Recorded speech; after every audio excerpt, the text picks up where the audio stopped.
por Zoti Jezu Krisht, për t'u hakmarrë kundër atyre që nuk njohin Perëndi,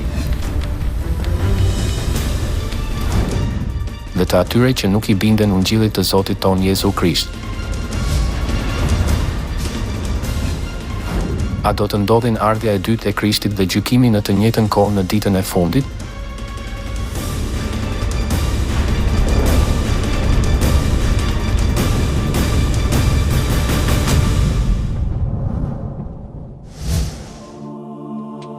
Pastaj, kur ai ul të rrinte në malin e ullinjve, dishepujt e vet ju afruan më njanë dhe i thanë: "Na thuaj, kur do të ndodhin këto gjëra?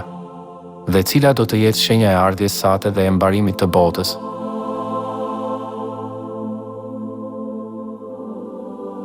Dhe do ta shohin birin e njeriut duke ardhur mbi rreth e qiellit me fuqi dhe lavdi të madhe. Ai do t'i dërgojë engjëjt e vet me tinguj të fuqishëm borje, dhe ata do t'i mbledhin të zgjedhurit e tij nga të katër erërat, nga një skaj i qiellit te tjetri.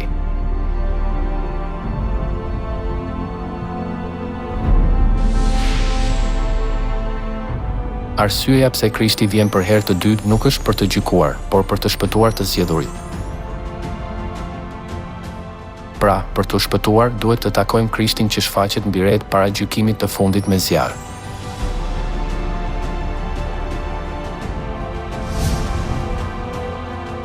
Atëherë, çfarë do të thotë reja? A janë rreth në qiell? Rreth janë një shëmbulltyr biblike që nënkuptojnë mishin. Dhe jam mbi rreth e qiellit po vinte dikush që i ngjante një biri njeriu. Ai arriti deri te i lashti i ditëve dhe ju afrua atij. Atij ju dha sundimi, lavdia dhe mbretëria.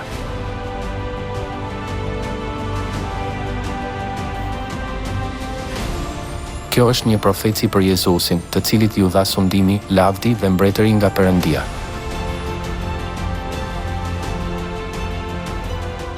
Jezusi erdhi në këtë tokë në mish, njësoj si njerëzit e tjerë. Megjithatë, Bibla tha se Jezusi do të vinte me rreth. Pse Bibla e përngjan mishin me rreth?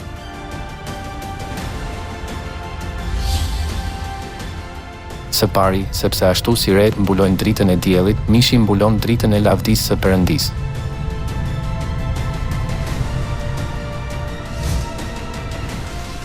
Së dyti, sepse ashtu si të gjitha gjërat ringjallen nëpërmjet shiut nga rreth, Perëndia vjen në mish dhe shpëton njerëzimin nëpërmjet fjalëve të ujit të jetës.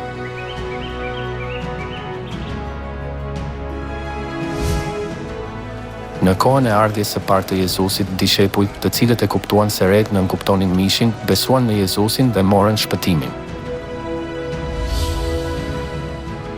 Edhe në ardhjen e dytë të Jezusit, njerëzit, të cilët e kuptojnë se rreth nënkuptojnë mishin, besojnë në Krishtin ansangong dhe marrin shpëtimin. Shpresojmë që ju do t'i besoni absolutisht profecitë e Biblës, do ta pranoni Krishtin ansangong, i cili ka ardhur në mish dhe do të shpëtoheni.